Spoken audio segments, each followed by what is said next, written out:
Good day guys, welcome to another video on our channel, and today we'll be discussing briefly about the Nigerian civil war. That's the Biafran war.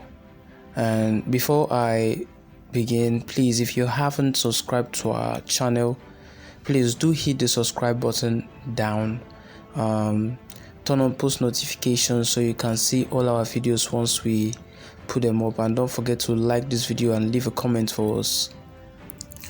The Nigerian Civil War, also known as the Nigerian Biafran War, was a 3-year bloody conflict with a death toll numbering more than 1 million people, having commenced 7 years after Nigeria gained independence from Britain.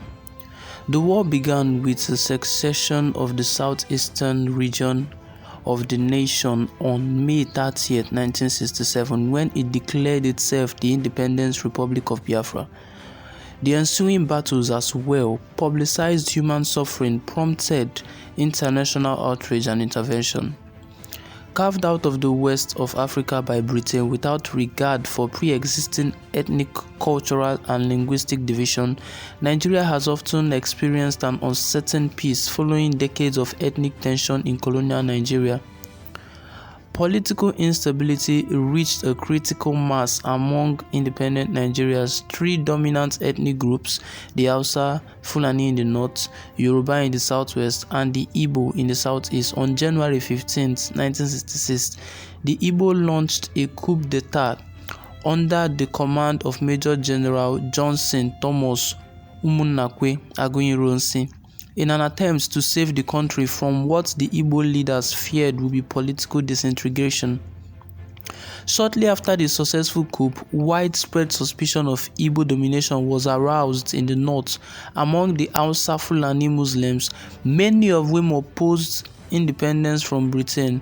Similar suspicions of the Igbo junta grew in the Yoruba West, prompting a joint Yoruba and Hausa Fulani counter-coup against the Igbo 6 months later.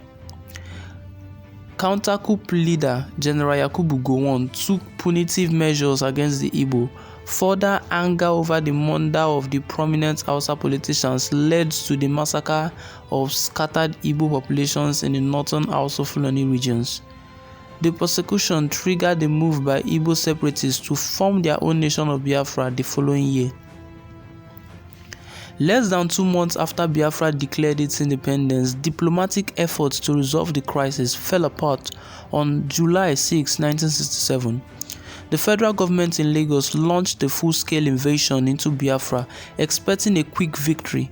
The Nigerian army surrounded and buffeted Biafra with aerial and artillery bombardments that led to large-scale losses among Biafran civilians.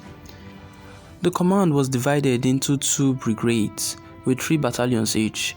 The 1st Brigade advanced on the axis Ogugu, Ogunga, Nsukka Road, while the 2nd Brigade advanced on the axis Gakem, Ubudu, Oguja Road.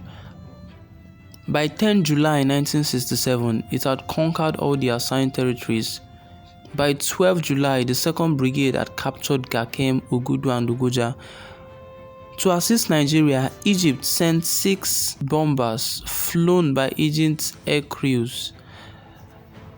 The habit of the Egyptians to bomb Red Cross hospitals together with schools and marketplaces did much to earn Biafran international sympathy.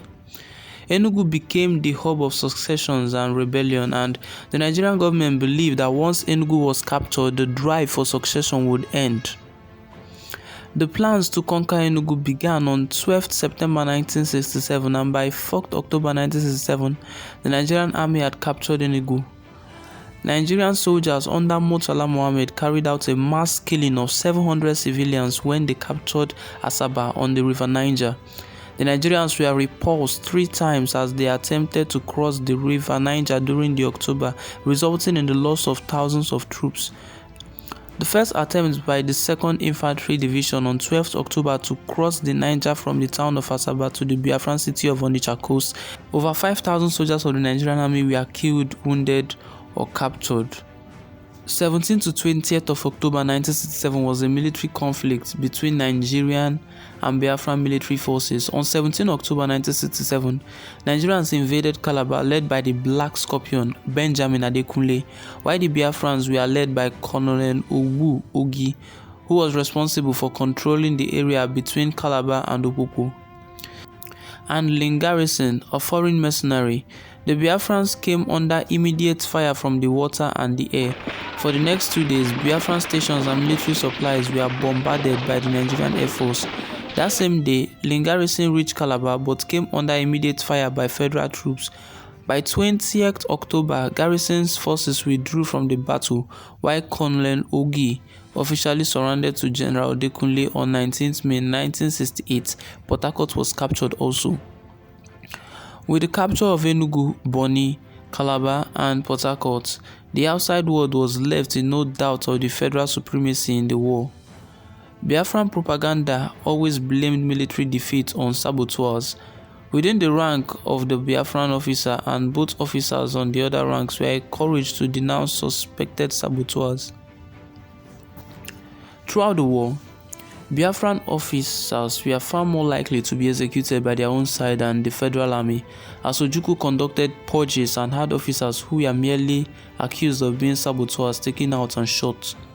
Ojukwu did not trust the majority of the former Federal Igbo officers who had railed to Biafra and saw them as potential rivals, thus leading to murderous purges that led to most of them being executed. Furthermore, Ojukwu needed scapegoats for Biafra's defeat, and death was the usual punishment for a Biafran officer who lost the battle. Out of a fear of coup, Ojukwu created several units such as the S Brigade, commanded by himself, and the 4th Commando Brigade, commanded by the German mercenary Rolf Steiner, that existed outside of the regular chain of the command. Barua wrote that Ojukwu's leadership, especially his frequent executions of his own officer, had a disastrous impact on the morale of the Biafran officer corps. The execution of officers also made it difficult for the Biafran officers to acquire the necessary experience to conduct military operations successfully, as Barua noted that the Biafran army lacked both the continuity and the cohesion to learn from the war. Despite the lack of resources and international support, Biafra stood firm, refusing to surrender in the face of overwhelming Nigerian military superiority.